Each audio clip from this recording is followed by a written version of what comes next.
In this video, you are going to see how to add gradient text in PowerPoint. Let's get started. Let us go to Insert, go to Shape, pick a text box and drag it over here.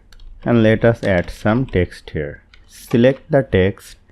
You can change the font. Make it bold. You can increase the font size. Now click on the text box. Go to Shape Format. Go to Text Fill.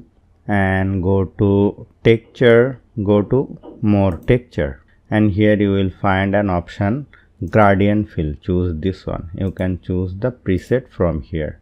You can make it radial or rectangular, even you can make it linear.